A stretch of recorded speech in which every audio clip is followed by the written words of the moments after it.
Hi ಎಲ್ರಿಗೂ ನಮಸ್ಕಾರ. ನಾನು ನಿಮ್ಮ Nayana Siddesh. Welcome back to my YouTube channel. ಎಲ್ಲರೂ ಹೇಗಿದ್ದೀರಾ? ನಾವು ತುಂಬ ಚೆನ್ನಾಗಿದ್ದೀವಿ, ನೀವು ಚೆನ್ನಾಗಿದ್ದೀರಾ ಅಂತ ಭಾವಿಸ್ತೀನಿ. ಯಾರೆಲ್ಲ ಫಸ್ಟ್ ಟೈಮ್ ವೀಡಿಯೋ ನೋಡ್ತಾ ಇದ್ದೀರಾ ದಯವಿಟ್ಟು ಸಬ್ಸ್ಕ್ರೈಬ್ ಮಾಡಿ, ಶೇರ್ ಮಾಡಿ, ಕಮೆಂಟ್ ಮಾಡಿ, ಲೈಕ್ ಮಾಡಿ. ಇವತ್ತು ನುಗ್ಗೆಕಾಯಿ ಸಾಂಬಾರು ಮಾಡ್ತಾಯಿದ್ದೀನಿ. ಸೊ ನಿಮಗೆ ತೋರಿಸ್ತಾ ಇದ್ದೀನಿ, ಬನ್ನಿ ಏನೇನು ಹಾಕೋದಂತ ನೋಡೋಣ. ಫಸ್ಟಿಗೆ ನಾನು ಇಲ್ಲಿ ಕಡಲೆಬೇಳೆನ ಬೇಯಕ್ಕೆ ಇಟ್ಕೊಂಡಿದ್ದೀನಿ ಸ್ಟವ್ ಮೇಲೆ ಒಂದು ಪಾತ್ರೆಲಿ. ನೋಡಿರಿ ಆಲ್ರೆಡಿ ಇದು ಮುಕ್ಕಾಲು ಭಾಗ ಬೆಂದಿದೆ ಇದು. ಇವಾಗ ನೆಕ್ಸ್ಟ್ ನಾನು ನುಗ್ಗೆಕಾಯಿನ ಕಟ್ ಮಾಡಿ ಇಟ್ಕೊಂಡಿದ್ದೀನಿ. ನೀಟಾಗಿ ಇದನ್ನ ಇವಾಗ ವಾಶ್ ಮಾಡಿಬಿಟ್ಟು ನಾವು ಬೇಳೆ ಬೇಯಿಸ್ತಿದ್ದೀವಲ್ಲ ಅದಕ್ಕೇ ನೀಟಾಗಿ ಇವನ್ನೆಲ್ಲ ತೊಳೆದು ಇದರಲ್ಲಿ ಹಾಕ್ಬಿಟ್ರೆ ಇದು ನೀಟಾಗಿ ಬೇಯುತ್ತೆ. ನೋಡಿರಿ ಇಲ್ಲಿ ಹಾಕಿದ್ದೀನಿ ನೀಟಾಗಿ. ಇವಾಗ ಎಲ್ಲ ವಾಶ್ ಮಾಡಿಬಿಟ್ಟು ಹಾಕ್ತಾಯಿದ್ದೀನಿ. ಇಷ್ಟು ದಿನ ವೀಡಿಯೋ ಯಾಕೆ ಹಾಕಲಿಲ್ಲ ಅಂದರೆ ನನಗೆ ಸ್ವಲ್ಪ ಡೆಲಿವರಿ ಪೈನ್ ಬಂದಿತ್ತು 7 ಮಂತ್ಸ್ ಆಗಿರೋದ್ರಿಂದ. ಸೊ ಡೆಲಿವರಿ ಮಾಡ್ತೀವಿ ಅಂತೇಳಿ ಡಾಕ್ಟ್ರು ಹೇಳ್ತಾಯಿದ್ರು. ಸೊ ಅದಕ್ಕೆ ಅಡ್ಮಿಟ್ ಆಗಿದ್ವಿ. ಸೊ ವೀಡಿಯೋ ಮಾಡೋಕ್ಕಾಗಿರಲಿಲ್ಲ. ಇವಾಗ ದೇವ್ರ ದಯದಿಂದ ಹಾಸ್ಪಿಟ್ಲಿಂದ ಡಿಸ್ಚಾರ್ಜ್ ಮಾಡ್ಕೊಂಡು ಬಂದಿದ್ದೀವಿ. ಸೊ ಇವಾಗ ಮನೇಲಿದ್ದೀನಿ, ಹಂಗಾಗಿ ವೀಡಿಯೋ ಮಾಡ್ತಾಯಿದ್ದೀನಿ. ಡೆಲಿವರಿ ಪೇಯ್ನ್ ಬಂದಿತ್ತು ನನಗೆ, ಅದಕ್ಕೆ ಅಡ್ಮಿಟ್ ಆಗಿದ್ವಿ. ಸೊ ಇವಾಗ ನಾವು ಒಂದು ಮಿಕ್ಸಿ ಜಾರಿಗೆ ಒಂದು 3 ಟೊಮೊಟೊನ ಕಟ್ ಮಾಡಿ ಹಾಕ್ಕೊತಿದ್ದೀನಿ. ನೆಕ್ಸ್ಟು ಈರುಳ್ಳಿ ಹಾಕ್ತಿದ್ದೀನಿ, ಖಾರಕ್ಕೆ ಏನೇನು ಬೇಕೋ. ನೆಕ್ಸ್ಟು ಕಾಯಿ ಹಾಕ್ತಾಯಿದ್ದೀನಿ. ಕಾಯಿ, ಈರುಳ್ಳಿ, ಟೊಮೊಟೊ ಮತ್ತು ಕೊತ್ತಂಬರಿ ಸೊಪ್ಪು. ಆಮೇಲೆ ನೆಕ್ಸ್ಟು 1ರಿಂದ 2 ಬೆಳ್ಳುಳ್ಳಿ ತೊಗೊಂಡಿದ್ದೀನಿ. ಇಲ್ಲಿ ನೋಡಿ ಬೆಳ್ಳುಳ್ಳಿ ಹಾಕ್ತಾಯಿದ್ದೀನಿ. ನೆಕ್ಸ್ಟು ಇವಾಗ ಬೆಳ್ಳುಳ್ಳಿ ಆದಮೇಲೆ ನೋಡಿ ಈರುಳ್ಳಿ ಹಾಕಿದ್ದೀನಿ. ಮತ್ತು ಅಚ್ಕಾರದ ಪುಡಿ ಮನೆಯಲ್ಲಿ ನೀವು ರೆಡಿ ಮಾಡಿಸಿರೋದಿದ್ದರೆ ಅದನ್ನೇ ಹಾಕಿ, ಇಲ್ಲಾಂದರೆ ಅಂಗಡಿದಿದ್ದರೆ ಅದನ್ನೇ ಹಾಕಿ. ನೆಕ್ಸ್ಟು ನಾವು ಮನೇಲಿ ರೆಡಿ ಮಾಡಿಸಿರ್ತೀವಲ್ಲ ಸಾಂಬಾರು ಪೌಡ್ರು, ಧನಿಯಾ ಪೌಡ್ರದ್ದು, ಅದನ್ನು ಹಾಕ್ತಾಯಿದ್ದೀನಿ. ಈ ಥರ ಮಾಡೋದ್ರಿಂದ ತುಂಬ ಟೇಸ್ಟು ಚೆನ್ನಾಗಿ ಬರುತ್ತೆ.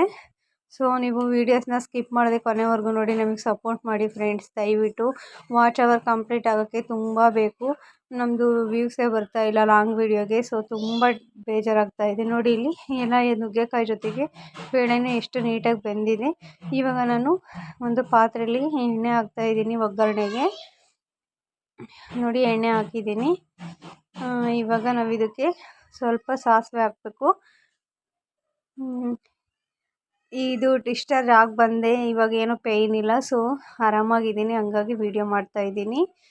ಸೊ ವೀಡಿಯೋಸ್ನ ದಯವಿಟ್ಟು ನೋಡಿರಿ. ನಾವು ಪ್ರೆಗ್ನೆಂಟ್ ಇರೋರು ಅಡುಗೆ ಮಾಡೋದು ಎಷ್ಟು ಕಷ್ಟ.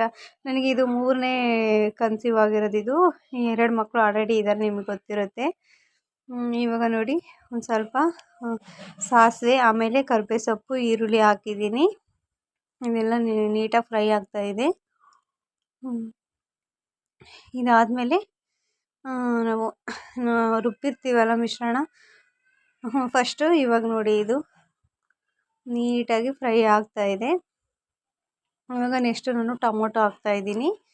ಈ ರೀತಿ ಒಗ್ಗರಣೆ ಮಾಡೋದ್ರಿಂದ ತುಂಬ ಚೆನ್ನಾಗಿರುತ್ತೆ ಟೇಸ್ಟು. ಕೆಲವರು ಟೊಮೊಟೊ ಹಾಕಲ್ಲ, ನಾನಿಲ್ಲಿ ಹಾಕ್ತಾಯಿದ್ದೀನಿ. ನೋಡಿ ಟೊಮೊಟೊ ಹಾಕಿದ್ದೀನಿ. ನೆಕ್ಸ್ಟು ನಾವು ಇದಕ್ಕೆ ಒಂದು ಸ್ವಲ್ಪ ಅರಿಶಿನ ಪುಡಿ ಹಾಕಬೇಕು.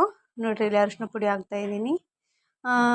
ಈ ರೀತಿ ಅರಿಶಿನ ಪುಡಿ ಸ್ವಲ್ಪ ಫ್ರೈ ಆಗಿಬಿಟ್ರೆ ಇದು ಎಣ್ಣೆಯಲ್ಲಿ ಘಮ ಘಮ ಅಂತಿರುತ್ತೆ, ಟೇಸ್ಟು ಚೆನ್ನಾಗಿರುತ್ತೆ. ಆವಾಗ ನಾವು ಇವಾಗ ನೋಡಿರಿ ಬೇಯಿಸಿದ್ದೀವಲ್ಲ ಇದನ್ನೆಲ್ಲ ನಾನು ಈ ಒಗ್ಗರಣೆಗೆ ಹಾಕಿದ್ದೀನಿ. ನೋಡಿ ನೀರು ಸಮೇತ ಹಾಕಿದ್ದೀನಿ, ಯಾಕಂದರೆ ನೀರು ಬಸ್ದಾಕ್ಬಿಟ್ರೆ ಟೇಸ್ಟ್ ಎಲ್ಲ ಹೋಗ್ಬಿಡುತ್ತೆ. ಯಾಕಂದರೆ ನುಗ್ಗೆಕಾಯಿಂದ ರಸ ಎಲ್ಲ ಹೀರಿರುತ್ತಲ್ಲ ಅದಕ್ಕೆ. ಇವಾಗ ನೆಕ್ಸ್ಟು ನಾನು ರುಬ್ಬಿರುವಂಥ ಮಿಶ್ರಣ ಇದಕ್ಕೆ ಸೇರಿಸ್ತಾ ಇದ್ದೀನಿ. ನೋಡಿ ಇದೆಲ್ಲ ಚೆನ್ನಾಗಿ ಮಿಕ್ಸ್ ಮಾಡಿಬಿಟ್ಟು ನೀರು ಹಾಕಿದ್ದೀವಿ. ನಮಗೆ ಎಷ್ಟು ಬೇಕೋ ಅಷ್ಟು ನಿಮಗೆ ಸಾಂಬಾರಿಗೆ ತಕ್ಕಂಗೆ ಹಾಕಬೇಕು, ಯಾಕಂದರೆ ಆಲ್ರೆಡಿ ಇದು ಬೆಂದಿದೆಯಲ್ಲ. ಸೊ ಅದಕ್ಕೆ ನೀವು ನೀರನ್ನ ನೋಡಿ ನಿಮಗೆ ಅಳತೆ ತಕ್ಕಂಗೆ ನೀವು ಹಾಕಿ. ಇವಾಗ ನಾನು ಉಪ್ಪು ಹಾಕ್ತಾಯಿದ್ದೀನಿ. ನೋಡಿ ನಾನು ಬೇಯಿಸಬೇಕಾದ್ರೂ ಸ್ವಲ್ಪ ಉಪ್ಪು ಹಾಕಿದ್ದೆ, ಸೊ ಇವಾಗ ಕಡಿಮೆ ಹಾಕ್ತಾಯಿದ್ದೀನಿ. ನೆಕ್ಸ್ಟ್ ನಾನಿಲ್ಲಿ ಒಂದು ಸ್ವಲ್ಪ ಅರಿಶಿನ ಪುಡಿ, ರಸ ಪೌಡ್ರ್ ಹಾಕ್ತಾಯಿದ್ದೀನಿ. ನೋಡಿ ಹಾಕಿದರೆ ಚೆನ್ನಾಗಿರುತ್ತೆ, ನಿಮಗೆ ಬೇಡ ಅಂದರೆ ನೀವು ಸ್ಕಿಪ್ ಮಾಡ್ಬೋದು. ನೋಡಿ ಇವಾಗ ನೀರು ಇನ್ನೊಂದು ಸ್ವಲ್ಪ ನಿಮಗೆ ಬೇಕು ಅಂದರೆ ನೀವು ಹಾಕ್ಬೋದು. ಯಾಕಂದರೆ ನಾನು ಅದೇ ಬೇಯಿಸಿರೋದನ್ನೆಲ್ಲ ಇದರಲ್ಲೇ ಹಾಕಿದ್ದೀನಲ್ಲ, ಅದಕ್ಕೆ ನೀರಿನ ಅವಶ್ಯಕತೆ ಇಲ್ಲ ಜಾಸ್ತಿ. ಒಂದು ಸ್ವಲ್ಪ ಬೇಕು, ಒಂದು ಅರ್ಧ ಗ್ಲಾಸ್ ಆಗೋಷ್ಟು ನಾನು ಇಲ್ಲಿ ನೀರು ಸೇರಿಸ್ತಾ ಇದ್ದೀನಿ. ನೋಡಿ ಇಷ್ಟ ಆಗಿದೆ. ಇಷ್ಟಾದರೆ ಸಾಕು, ಸಾಂಬಾರು ತುಂಬ ಚೆನ್ನಾಗಿ ಆಗಿರುತ್ತೆ. ಮುದ್ದೆ ಜೊತೆಗೆ ಸರ್ವ್ ಮಾಡ್ಕೊಂಡು ತಿಂದೆ, ತುಂಬ ಚೆನ್ನಾಗಿತ್ತು. ಸೊ ನೋಡಿರಿ ಈ ರೀತಿ ಬಂದಿತ್ತು ನುಗ್ಗೆಕಾಯಿ ಸಾಂಬಾರು. ನೀವು ಮಾಡಿ ಹೇಗಿತ್ತು ಅಂತ ಕಮೆಂಟ್ ಮಾಡೋದನ್ನ ಮರಿಬೇಡಿ. ನೆಕ್ಸ್ಟ್ ವೀಡಿಯೋದಲ್ಲಿ ಸಿಗೋಣ ಫ್ರೆಂಡ್ಸ್. ದಯವಿಟ್ಟು ಎಲ್ಲರೂ ನಮಗೆ ಸಪೋರ್ಟ್ ಮಾಡಿ ಫ್ರೆಂಡ್ಸ್. ನಿಮ್ಮ ಸಪೋರ್ಟ್ ನಮಗೆ ತುಂಬ ಮುಖ್ಯ. Bye bye, love you all, take care.